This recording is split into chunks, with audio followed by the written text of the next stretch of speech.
ha, kahit umuulan, bumibiyahe kayo, sige. Eh, matapang yung driver ko kahit umuulan. Hindi kayo nasama sa hold yan. Pagbahan pa nila, Yung mga blue bus na hold na. Itong driver ko matapang, nag-iisang blue bus, tapang.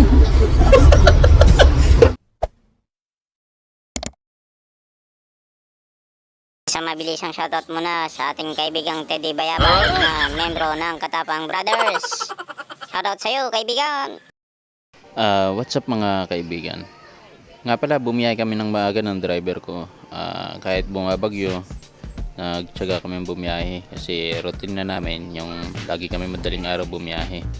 At hindi namin namalaya na ganoon na pala kalala yung yung baha. Kasi ulan-ulan pala magdamag dito sa Manila. Sa Pangpalay naman kasi hindi ganun kalakas yung ulan-ulan, pero umuulan din, hindi naman masyado. Siguro dito sa Manila walang tigil halos, tapos medyo may kalakasan. Kaya nagulat na lang kami nung pagluwas namin, ganito pala datot na namin sa kahabaan ng Manila. Meron na palang baha at traffic, pero tuloy-tuloy lang kasi sanay naman na kami bumiyahe kahit ano pang kalagayan ng panahon, talagang bumabiyahe kami kasi ganun talaga pagka kailangan mong kumilos, maghanap buhay para sa iyong pamilya.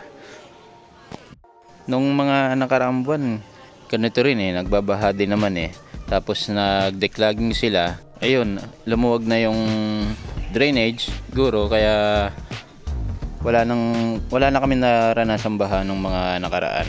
Pero lumipas yung mga araw, tapos huminto-hinto na yung pag-uulan at nagtag-araw na. Siguro ng mga panong tag-init, unti-unti na uling nababarahan yung mga kanal. Mabilis mabarahan yung mga kanal dito sa Manila kahit pa malalaki talaga yung drainage dito.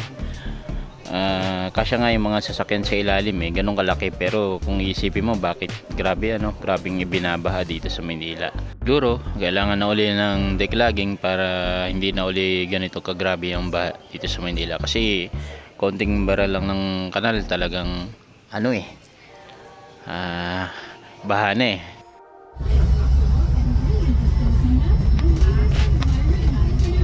Nag-alanganin yung aming bus dito sa lalim ng tubig, tapos yung design ng bus namin is mababa lang kasi yung floor, kaya muntik nang abutin yung aming floor, nandun na sa unang step.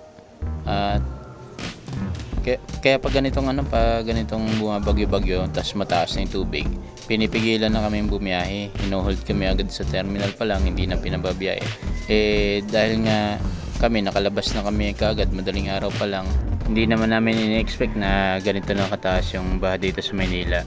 Kaya yung mga babiyahe pa lang na blue bus na kagaya ng dala namin bus is hinold na dun sa FBR, sa terminal pa lang hinold na sila, hindi na pinalabas.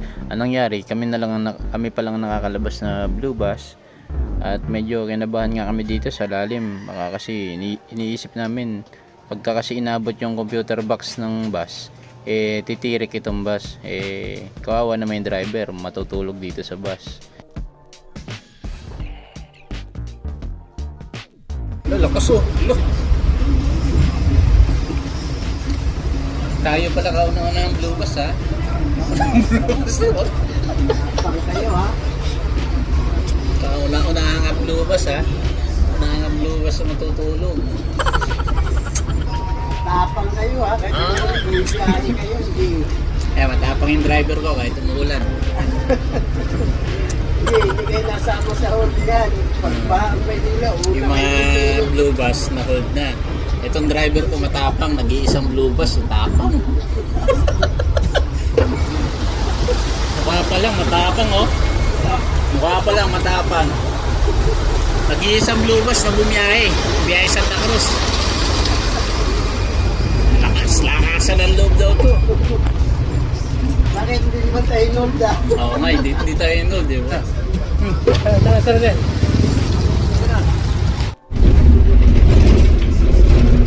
Nakangatan na kami ng koloro.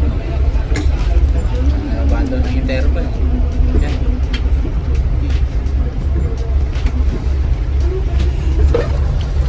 Tara. Santa Cruz, sige.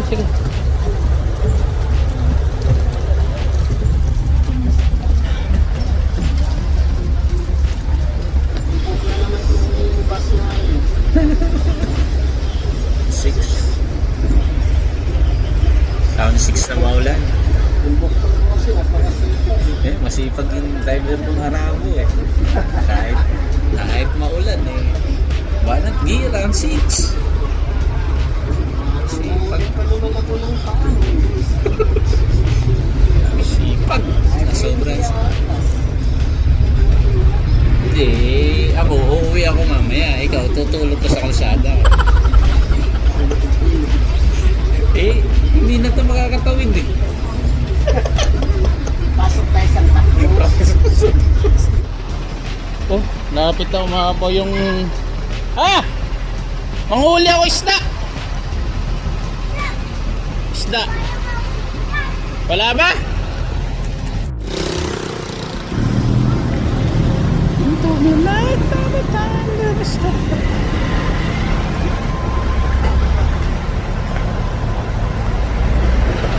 yan eh, Ilog Marilaw.